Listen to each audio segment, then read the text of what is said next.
This is the Logitech Harmony Elite remote, and it's the best universal remote on the market, or at least it was until Logitech killed it. This is a Sofabaton X1 universal remote, and it promises to completely replace it and be the next king of universal remotes. Is that true? Let's find out. Logitech really did leave a big hole in the home theater world when it discontinued its Harmony remote. Sofabaton wants to step in and fill that gap. That's where the X1 universal remote comes into play, its most expensive option. It's a pretty close match to the Harmony Elite, the most luxurious Logitech remote, but it's not an exact replica. Hey, if you've enjoyed this review so far, would you consider subscribing to the channel? And by the way, my Patreon members get an early preview to my reviews. I'm always doing new reviews and tech views, so please consider subscribing to see what's coming up. Let's start with the hardware, which is honestly better than you'd expect.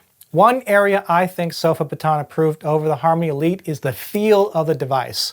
For the luxury of Harmony Elite, I never liked holding it too much. It's too big and unwieldy, and the plastics feel cheap. And the shape is just all wrong. It's really thick down here and really thin up here. The X1, on the other hand, is the opposite of all that. It has good ergonomics and fits so well in your hand. And this matte plastic just feels better. You don't get a touchscreen here. Instead, you have a small display that you interact with the roller ball. That part might not be immediately obvious to anyone picking up the remote for the first time, unfortunately. But once you realize, it's a nice and easy way to switch between devices and activities, which we'll get into a little bit later. I do have a few complaints about this remote though. For one thing, thanks to the rollerball design, this remote has two back buttons, which I find a very confusing choice. One's for interacting with this display up here, and the other's for controlling your device.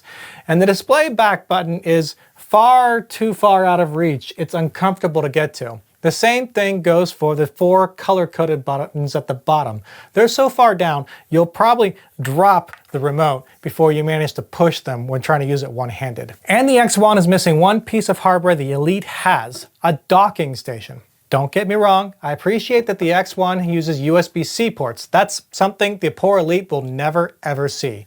But a docking station for charging makes things far more convenient. As it is, you need to have a USB-C cord sitting around to charge your remote and a spot to do it in. I will give props to Sofabaton for including all the USB-C cords you need though. And as for the hub, well, it's there. I'm glad the idea is to tuck this away because on the hub you'll find a glossy plastic that will be covered in fingerprints almost instantly. It's also USB-C and comes with two IR emitters to control your devices like your stereo and TV. That's handy because while the hub itself is an IR blaster, that may not work if you have it tucked too far into an entertainment cabinet. And the hub can also connect to devices over Bluetooth, giving it a lot more options on what it can control. But universal remotes are only as good as the software, and that's where things go downhill a bit. To get the X1 all set up, you'll need to install the Sofabaton app. And the 2.2 star rating on both the Play Store and the Apple App Store is a definite red flag.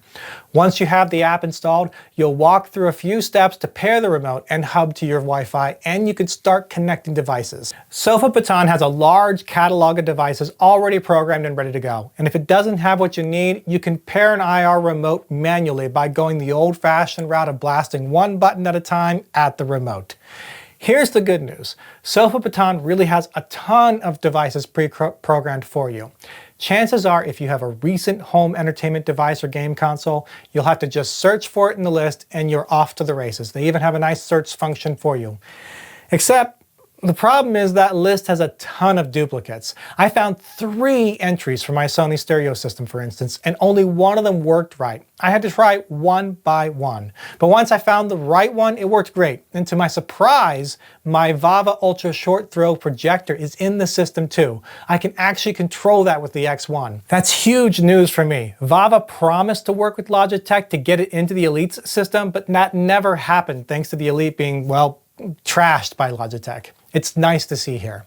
However, not everything works perfectly. For some reason, I can't get the home button to work on my Chromecast. I find myself having to back out of every Chromecast app when I want to go home.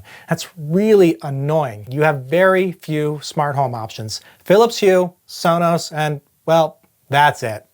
For everything else, you'll have to go a complicated custom route using Home Assistant. But to be honest, I never did use smart home controls in my Elite, so I don't miss that here. Once you do have all your devices set, you can create activities. With it, you can connect devices together and control everything without having to swap back and forth.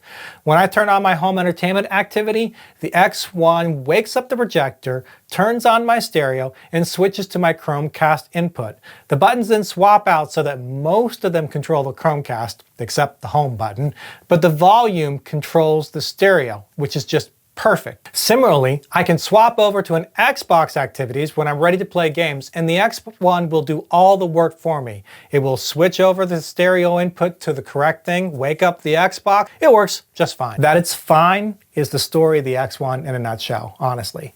Anytime the app isn't involved, everything works great. But the app is janky and leaves a lot to be desired. Setup took me 3 tries to get right, and then I had to try several stereo options to find one that works. And I still can't get the home button programmed correctly for my Chromecast.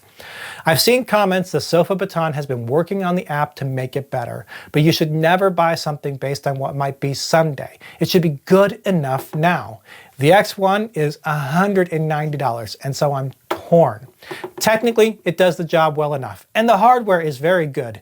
The app is frustrating though, and that gives me pause. All in all, I think I'm ready to declare that this is the best Logitech Harmony Elite replacement you can buy, partly for a lack of better options, but I hope it gets better, because in some areas, it just isn't as good as the Elite. Should you buy one? If you really need a controller that can handle everything in your living room, except maybe your smart home devices, then yes. But if the idea of spending nearly $200 just to avoid using 2 or 3 remotes sounds crazy to you, nothing here will change your mind.